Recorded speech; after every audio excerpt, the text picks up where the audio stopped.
Halo para pecinta dan penggemar fisika. Pada video kali ini saya akan membahas menghitung titik berat dari juring lingkaran. Nah, tapi sebelumnya saya akan mengingatkan dulu bahwa pada video saya sebelumnya saya sudah membahas mengenai titik berat benda segitiga bidang. Jadi kalau ada segitiga bidang, misalkan tingginya T, jarak titik berat ke alas itu adalah sepertiga dari tingginya. Nah, itu sudah saya bahas di video saya sebelumnya. Kalau belum paham, silakan lihat pembahasan di video saya sebelumnya. Nah, ini adalah gambar dari juring lingkaran. Jadi juring lingkaran itu adalah luasan yang dibatasi busur lingkaran dan dua jari-jari lingkaran seperti ini. Jadi ini merupakan luasan penggalan dari lingkaran penuh. Jadi kalau saya penggal seperti ini berbentuk juring. Nah, juring ini titik beratnya di mana? Karena juring ini adalah benda yang simetris ya. Nah, ini sumbu simetrinya, maka titik beratnya pasti di sumbu simetrinya ini. Cuma berapa jauh dari pangkal koordinat. Jadi absisnya berapa? Kalau itu yang dicari, maka kita harus membuat cuplikan juring dulu ya, cuplikan luasan kecil juring. Baiklah, saya sudah membuat cuplikan juring seperti ini ya. Nah, ini adalah juringnya. Juringnya ini kita dekatkan ke bentuk berupa segitiga ya. Nah, segitiga dengan alas ini, tingginya itu adalah tegak lurus dari alasnya. Jadi ini kita anggap pendekatannya karena juring cuplikan ini terlalu kecil, ini kita anggap sebagai garis lurus. Jadi tinggi segitiga itu adalah ini, dan itu akan sangat dekat dengan jari-jari juring. Jadi tingginya kita anggap jari-jari juring. Nah, kita tahu bahwa kalau ada juring lingkaran dengan jari-jari R, sudutnya theta, dan panjang busurnya S, hubungan SR dan theta, theta ini dalam radian, adalah S per R. Jadi S-nya itu adalah theta dikalikan dengan jari-jarinya.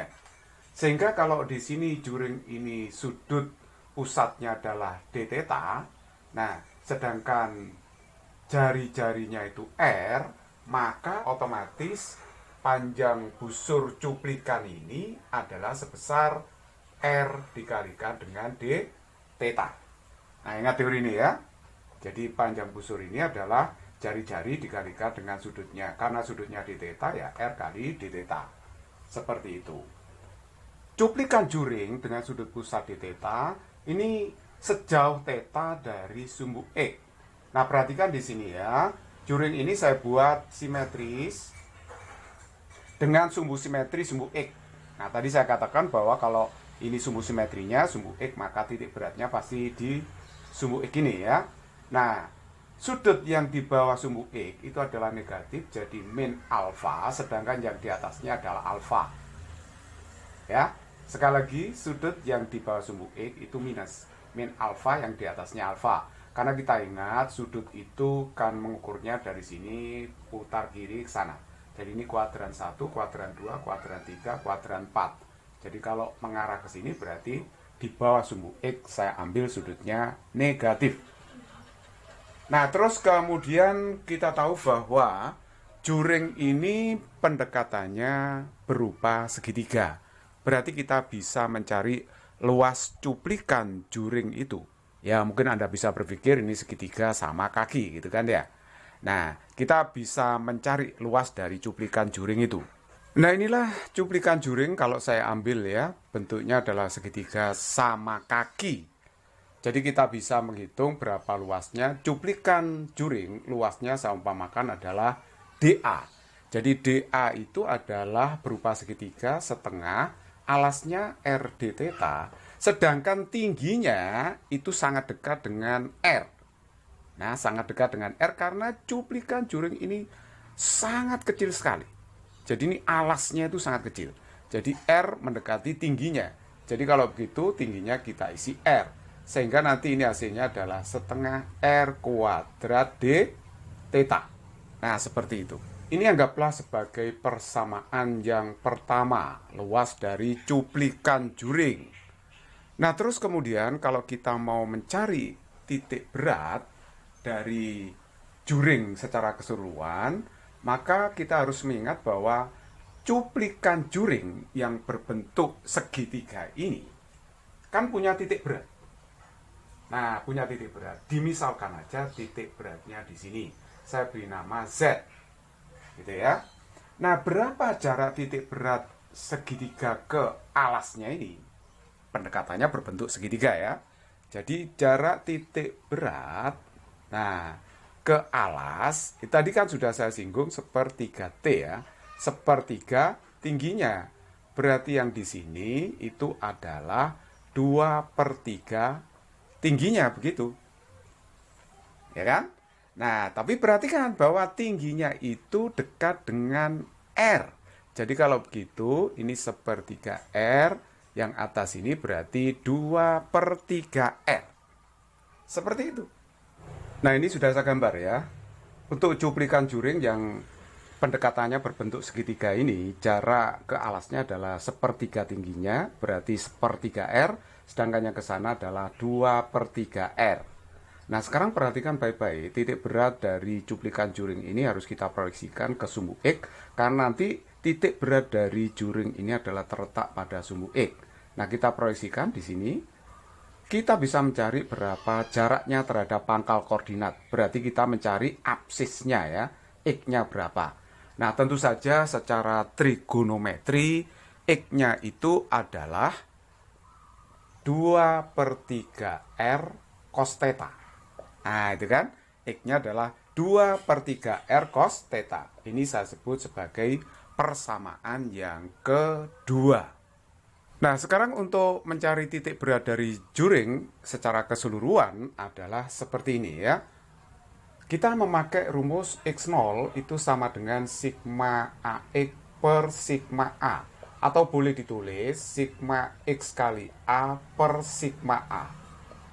Tetapi kita tahu bahwa yang namanya juring itu adalah benda yang kontinu. Jadi kalau begitu kita ganti pakai integral. Jadi ini adalah integral ya. X dA, begitu. dA tadi adalah cuplikan juring. Nah, yang bawah adalah integral dA. Nah, batas integrasinya berapa? Batas integrasinya adalah min alfa sampai alfa. Jadi yang atas X dA, nah sedangkan penyebutnya integralnya min alfa sampai alfa dari dA. Nah, seperti itu. Tetapi integral seperti ini bisa kita sederhanakan. Ini bisa kita bikin seperti ini.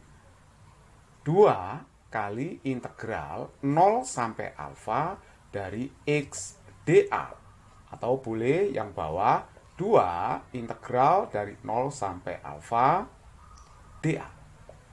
Karena ingat bahwa di sini sudut atas alfa, bawah min alfa itu adalah sudut yang simetris. Nah, anggaplah ini adalah persamaan yang ketiga. Nah, perhatikan baik-baik, persamaan 3 ini duanya bisa saya coret ya. Nah, ini sudah saya taruh atas persamaannya. Persamaan 1 tadi, ini persamaan yang kedua. Persamaan yang ketiga, duanya dicoret.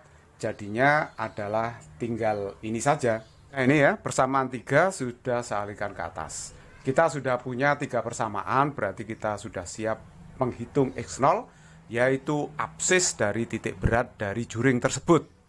Kita tinggal memasukkan DAX ke persamaan 3 ini ya. Jadi persamaan 1, 2 masuk ke persamaan 3. Jadinya adalah seperti ini. X0 sama dengan integral 0 sampai alfa. X-nya adalah 2/3 R cos theta. DA-nya tadi masukkan aja langsung setengah R kuadrat D theta. Dibagi dengan yaitu integral 0 sampai alfa, dA-nya adalah setengah R kuadrat D theta. Sekarang perhatikan, karena setengah R kuadrat itu bilangan, konstanta, bisa kita coret seperti ini. Jadi ini variabelnya adalah theta. 2/3 R ini juga bilangan atau konstanta, bisa keluar dari integral seperti itu. Berarti yang atas tinggal integral 0 sampai alfa cos theta D theta. Sedangkan yang bawah integral 0 sampai alfa dari d theta. Nah, sekarang kita masukkan aja ini 2/3 R cos theta itu kalau diintegralkan kan sin theta ya. Jadi ini integralnya batasnya 0 sampai alfa, sedangkan yang bawah hasilnya adalah theta, batasnya 0 sampai alfa. Nah ini hasilnya apa? Tentu saja 2/3R. Yang atas ini hasilnya adalah sin alfa dikurangi dengan sin 0-nya masuk ya, sin 0 begitu, dibagi dengan yang bawah yaitu alfa dikurangi 0. Nah oleh sebab itu nanti X0-nya hasilnya adalah 2/3R dikalikan dengan sin alfa per alfa. Nah, inilah jarak titik berat juring lingkaran tersebut terhadap pangkal koordinat. Dan tentu saja titik berat ini akan terletak di sumbu simetrinya ini. Ya, terletak di sumbu simetrinya. Jaraknya terhadap pangkal koordinat adalah 2/3R sin alfa per alfa. Nah, perhatikan baik-baik ya. Tadi titik berat dari juring ini adalah terletak pada jarak ini 2/3R sin alfa per alfa dari pangkal koordinat, atau apsis dari juring ini adalah seperti ini. Tetapi kalau juringnya saya buat berdiri seperti ini, juringnya berdiri, maka kalau ini sumbu X, ini sumbu Y, jarak titik berat juring ke bagian yang runcing ini adalah Y0 sama dengan 2/3R sin alfa per alfa. Sama dengan tadi, ini jarak tadi kan 2/3R sin alfa per alfa gitu ya. Jarak titik berat juring ke bagian yang runcing ini kita bisa juga hubungkan dengan panjang tali busur AB dan panjang busur AB. Panjang tali busur AB itu kan sama aja dengan 2 kali R sin alfa. Perhatikan ya. R sin alfa itu adalah sisi yang depan ini kan, panjang garis yang depan ini ya. Jadi kalau panjang tali busur AB berarti ya 2 kalinya, 2R sin alfa. Nah sedangkan panjang busur melengkung AB, panjang busur lingkaran AB itu adalah, ini sudut pusatnya adalah 2 alfa dibagi dengan 2 pi radian dikalikan keliling lingkaran penuh. Keliling lingkaran penuh adalah 2 pi R. Jadi 2 pi-nya saya coret ya. Akhirnya kita dapatkan 2 alfa kali R. Nah, sekarang kita bisa membandingkan bahwa AB tali busur dengan AB panjang busur lingkaran itu adalah 2R sin alfa dibagi dengan 2 alfa kali R. Lah, 2R-nya saya coret ya. Sehingga ini hasilnya sin alfa per alfa. Artinya bahwa Y0 ini juga bisa dituliskan dalam bentuk panjang busur dan tali busur. Yaitu berarti apa?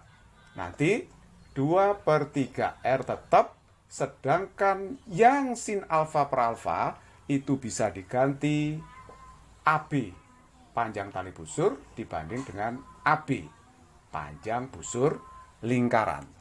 Nah, akhirnya kita dapatkan bahwa inilah jarak titik berat juring lingkaran terhadap bagian yang lancip dihubungkan dengan jari-jarinya tali busur AB dan panjang busur AB.